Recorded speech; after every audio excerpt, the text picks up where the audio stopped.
আমার বদলি করবে ফটো আমার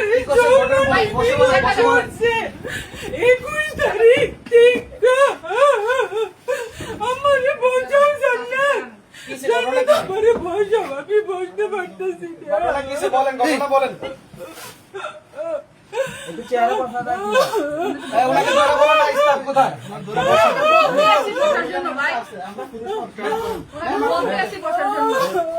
কিসে ঘটনা কি বলেন আচ্ছা একটা বলেন না আমার দুলো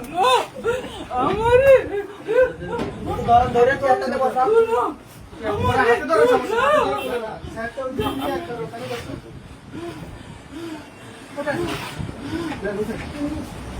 কোন একজন কেউ ম্যাম আছে কোন ম্যাম আছে কোন ম্যাম আছে ভাই বিনা পাঠাচ্ছেন তো এই মহিলাটা আপনি ডাক্তার আমার মা আমি একটু ধরে আমার বাচ্চাটা রোজ কি হইব আমার বাচ্চাটা কি হইব এটা দেখো না সংসার বিনা পাঠাচ্ছেন আমাকে যৌন নিপীড়ন করা হয়েছে আমাকে যৌন হেনস্থা করা হয়েছে এই এক্সিএন অবৈধভাবে অফিসের উপরে থাকে আপনারা ভিডিও করেন যে সেটা দেখেন গা এক্সিএন অফিসের উপরে থাকে আরো কর্মচারী উপরে থাকে আমারে অনৈতিক ভাবে কয় আমি বলে রুমো বলে চাইতাম উঠে দাও উঠে বসেন না ভাই বিনা পাঠাচ্ছেন না ভাইরাল করতে পাবে আমারে 21 তারিখ থেকে আগের থেকে আবার আগে প্রস্তাব দে এবারে রুমো বলে যাইতাম এক্সচেঞ্জারে রুমো বলে যাইতাম বেড়ারে বলে খুশি করতাম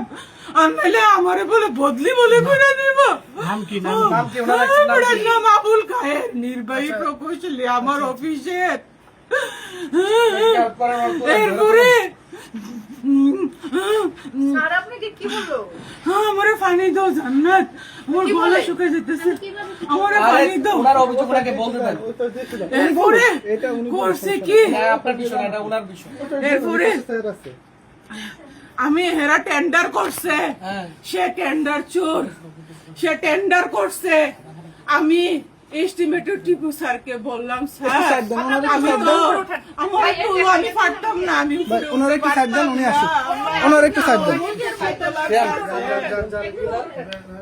আমার তুলো আপনার নাম কি আপনি কোন পোস্টে আছেন আর কি সমস্যা বলেন আমার নাম মুসাম্মদ তাজমিন আক্তার আচ্ছা, কি হয়েছে? ঘটনা কি হয়েছে? সহকারী ম্যাডাম ওঠেন উঠে বসুন ম্যাডাম, হ্যাঁ উঠান উঠান হ্যাঁ দোনোজন ধরেন না উঠলে কি ইয়া করা যাবে এটা মানুষের ও মাথা ঘুমাবো একটু ক্যামেরা ইয়ে করবে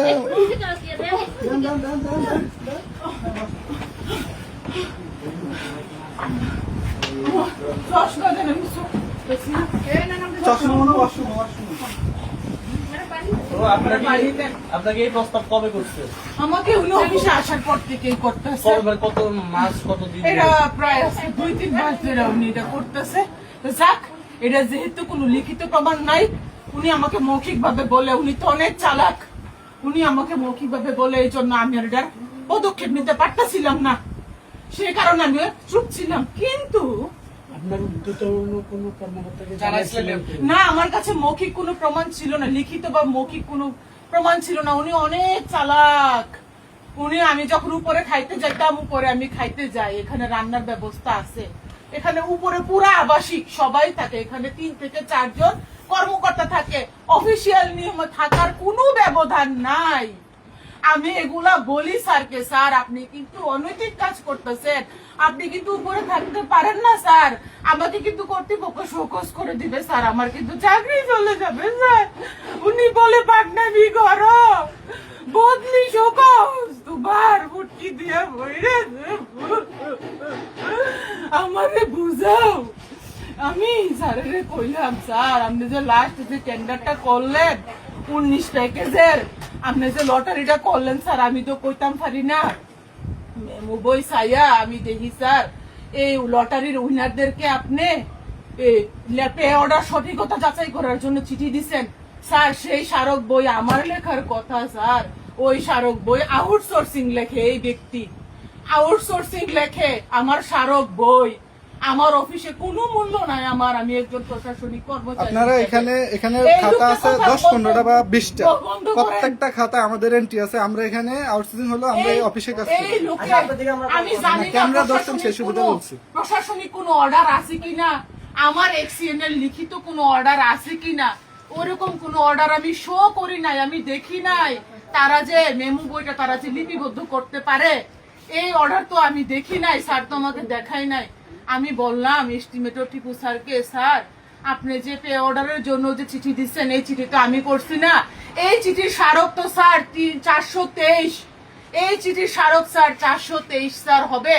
এটা আমার চিঠি স্যার, এটা আমি দাখিল করব, এটা আমি স্মারক না বইয়ে লিখবো, এই চিঠির নিচে স্যার আমি ইনিশিয়াল করব স্যার। এটা অপ্রশাসনিক ভাবে এই চিঠিগুলো কেন যাচাইয়ের জন্য ব্যাংকে যাবে স্যার? তখন টিপু স্যার আমাকে বলে, নয়া ফোন্দে বাল উঠছে, অফিসারকে আসেন কাউন্টার করতে, চার্জ করতে।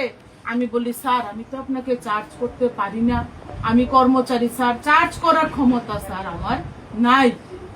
স্যার আমি প্রশাসনিক ভাবে জানতে চাইছি স্যার, আপনারা কেন এই টেন্ডার নোটিশ যে লটারি যে করবেন, কেন নির্বাহী প্রকৌশলীর আদেশে সই করা একটি পত্র আপনারা কেন দাখিল করেন নাই স্যার?